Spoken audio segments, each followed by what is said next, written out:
Well, there it sits after it came back from North Carolina, and the seasons are changing. The barn is a little further along with its deconstruction. I don't know if you can see that silo over there. I guess they started taking down the wall, and one caved in completely and the other one tipped like that. And this boat right here did its job. It created a lot of good memories, and I didn't spend a lot of money. That might be something I need to explore a little more with the boats, because boating by its very nature tends to be on the expensive side. And when you can come up with a plan for, say, under $1,000 to be able to accomplish what we did here, that's an experience that is probably worth sharing, because I'm sure there's a lot of people out there who don't want to spend $20,000, $30,000. Boat isn't about ego, it's about getting on the water. And this boat right here successfully got us on the water for a week. We had a lot of fun, and provides a platform or a chassis to build further. You know, we can do more interior upgrades, more repair, bigger motor, you know, just lots and lots of things can happen starting from that boat. So in retrospect, those videos were me in a state of buyer's remorse. But the fact of the matter is that boat provided a lot of fun for the money. You may or may not have figured out that I'm a pretty busy type of a guy, you know. I'm out living life as best I can at my advanced age and trying to share the experience with the people on the channel. And every once in a while you got to sort of take stock and sit back and review what's happened over the last period of time. I've got one of our test saws back that failed. At least we think it failed. This saw right here is one of the saws that was out with one of the loggers. By the way, this is going to be my tool of choice again today.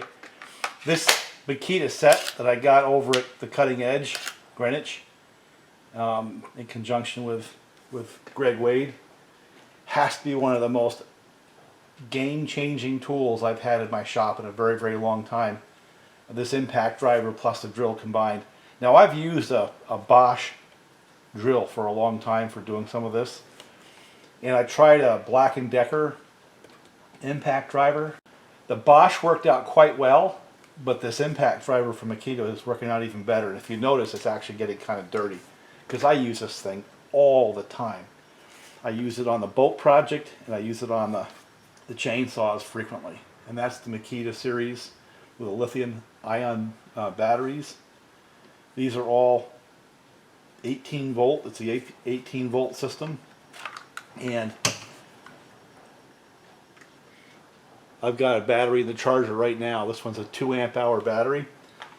I think one of the discussions I'm going to get into over this next couple of weeks, I'm not going to get there today, is some of the narrative and some of the online discussions around the battery powered equipment. I think a lot of times the discussions focus on numbers and kind of miss the point. It's not about the raw numbers, it's about how those numbers work together to make your job easier. And I think I want to get into that narrative and try to sort of dispel some of the metrics that are being used right now to make choices just based on projected numbers and brochures versus how they actually work out in the field. I can tell you this thing here works wonderfully. Okay, I would buy another one of these if it broke in a heartbeat. I wouldn't even think twice about it. I would just go do it, because it's become an integral part of my shop, but even more so around the farm and some of the other projects as well. So very, very impressed with the Makita brand, and very impressed with this particular set of tools. Okay, and this is the Makita XDT15. This is the impact driver, but there's a drill in the same set. And I'm a fan. I'm absolutely a fan.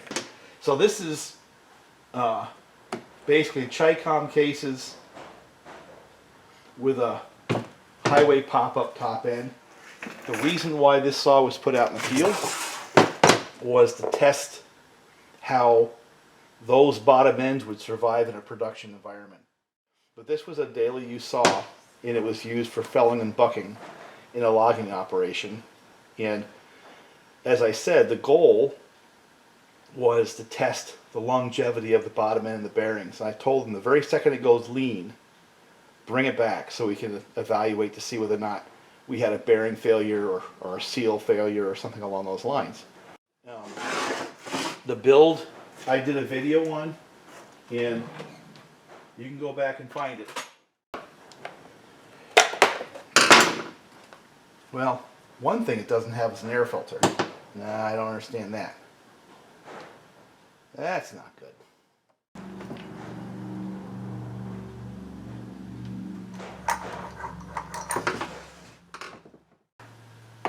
Let me see whether or not I have any movement.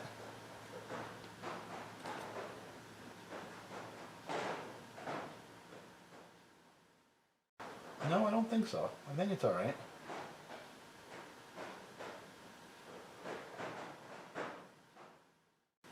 Let me chase the obvious stuff first, okay?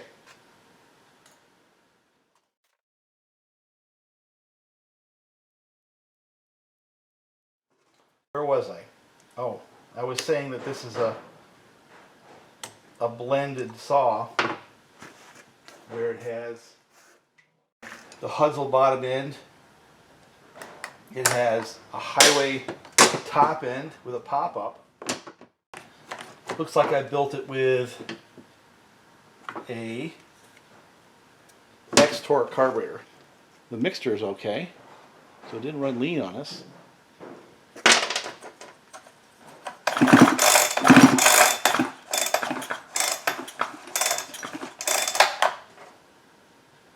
Let's see if we can get this to run and just see what it does.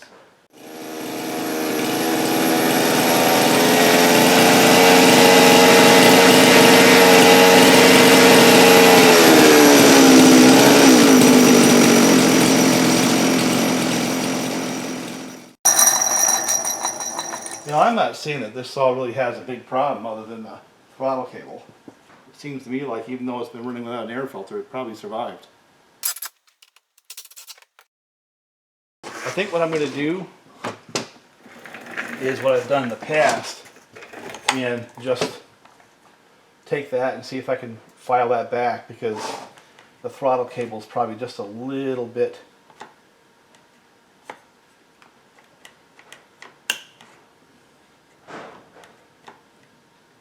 yeah, see, it doesn't quite go back. So I have a strategy. Is it a good strategy? I don't know. So I'm going to take this fitting right here and I'm going to move that back a little bit, and maybe that'll let the throttle snap shut, because it was not snapping shut, and that, I believe, is the problem on this saw, even though it's been run without an air filter. I think what happened is, I don't know if it got run a lot without an air filter, but I remember the fellow was looking for air filters at some point in time, and I had a new OEM on this one. It may have been scavenged to be used in a different saw, and then it got picked up and run for a little bit.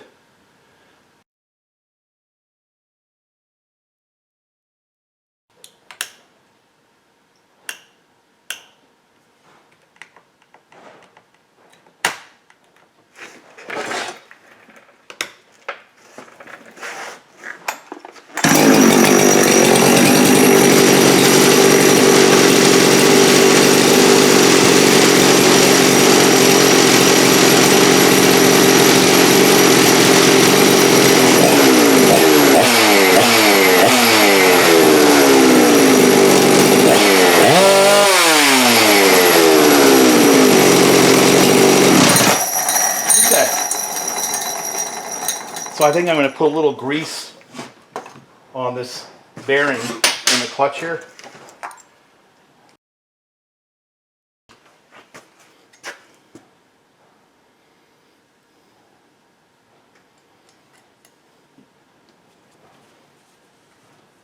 Now if you remember, This is one of the Hudzel cases, and one of the issues I had with then was the offset of the slot for the bar oil, just off about 20 thousandths.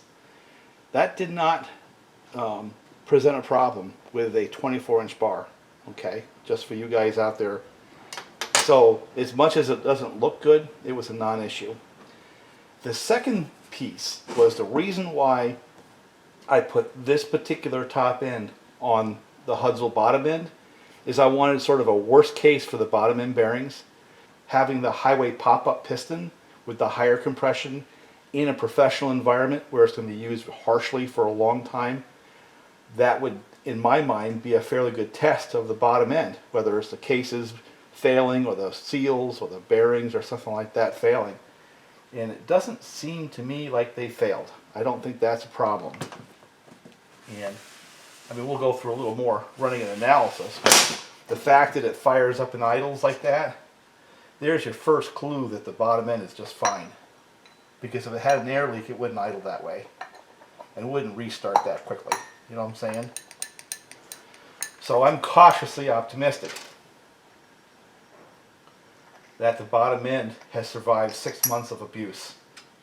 Now this wood chip stuff that's going through these saws, as much as it looks terrible, think about it from the physics of it. It's wood chips, you know, it's dust. And while it might gum up things like the ring gap and stuff like that at some point in time, it's really not going to hurt any of the hard parts of the saw. It really isn't. Just wood chips like that, the dust. It's not going to help it, but let's be honest, it's not as hard as the materials that are in the saw. So it'll eventually clean itself out. I might see some additional wear on the piston because it's replacing oil and it's not lubricating well. So from that perspective, yeah, but things like the bearings, the crank and stuff like that are not going to die because of a diet of dust. Okay? Now, again on this saw, Hyway top end, aftermarket cases, both of them have survived. This was a X-Torque intake blended to the original edition top end. The original edition style top end in the Hyway. This would be like the up to 2010, and then after 2010 Husqvarna went to the X-Torques. I think this is a legitimate build. You know, I think those cases and that top end wrapped with an X-Torque saw, the plastics, the carb, the muffler and things like that is a legitimate build. And also, I'm an advocate to say that it's a way of salvaging some of the old X-Torques that are just, you know, they just die. When they're dead, they're done. Of course, I'll use my muffler mod. So the two approaches to get here is taking a whooped 372 X-Torque, a stock one, and blending a couple of parts like the cases, because the bottom end was whooped, and the top end.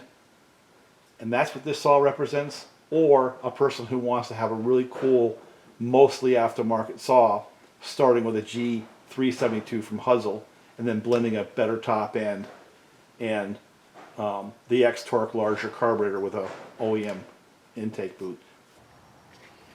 So that Hyway pop-up top end, the 52mm Hyway pop-up, blended with either a G372 based saw, if you start from scratch with one of those, or taking one of these aftermarket cases and blending it with a whooped 372 X-Torque. I think it's a legitimate build. It's proving out over time to have some level of reliability as well. I'll revisit this in a year or two, but to this point in time it seems like a legitimate build to me. I don't have a problem recommending these parts in this concept at all. We're going to move on to another subject in the next video, as Bob is coming up and kind of decided to go back in time again, have some fun. I mean, these are saws that are interesting to us. One point I want to bring up is the whole premise of the channel has always been not about what I can do, it's about what you guys can do. And the reason I'm bringing that up is because yet again I've run into a scenario where guys picking my brains and I go back a little bit and realize that really what's going on is he's trying to build another YouTube channel. Not that I care about that, but the premise is that these people will build some of these channels as if they're professional saw builders and modifiers because they take somebody's money to go hack up a saw. And your first clue is you see a whole bunch of videos of my ported this and my ported that, and they want to get into that business. I guess there's really nothing wrong with a person trying to do that, but the difference between that style and what I'm trying to do is radical, because again, this is not about me, what I do. This is about what you can do, not about what I can sell you. I'm not leveraging this channel to sell any services. I want to make that perfectly clear. Part of what I'm trying to accomplish is take the mystery out of some of this stuff, So even if you decide to hire one of these guys, at least you know what they're going to try to provide through theory and through demonstration of the mechanics of a saw. Develop a base of knowledge that when you talk to these other people, or you decide to do this stuff yourself, you have a background to work from, And I guess I find it a little bit disingenuous for a person to go present themselves that way and do build after build after build, one saw at a time, without doing the due diligence of having a testing program and getting a year or two of experience before they sell the build. And I think the first clue you're going to have is if you get into one of these deals and the way the guy sells the build is, I'm doing what everybody else does. Because by definition, when a person says something like that, what have they said? They've said that they have not developed the build at all. They're just copying somebody else's recipe. And I guess that's where my angst is, because I'm all about, developing stuff and showing you the development process so that you can do the same thing, not so that I can sell you the service. You understand what I'm saying? So I'm not going to get all preachy, but this has got to be fun. I want it to be fun for you, and I want it to be fun for myself. And I want to take that whole measuring stick concept of mine's bigger than yours out of the equation and put that whole, I was able to do this, it isn't this cool, and look what I've done, into the equation. It's about enabling the people who view the channel versus trying to leverage them for money. You know what I'm saying? Huge difference. That's my rant, my 5 minutes of rant. Bob's coming up, and one of the premises we wanted to work on this weekend is saws that have horizontal cylinders. I went back and pulled a bunch of these out of the closet, and I think what I need to do is see if I can get them started.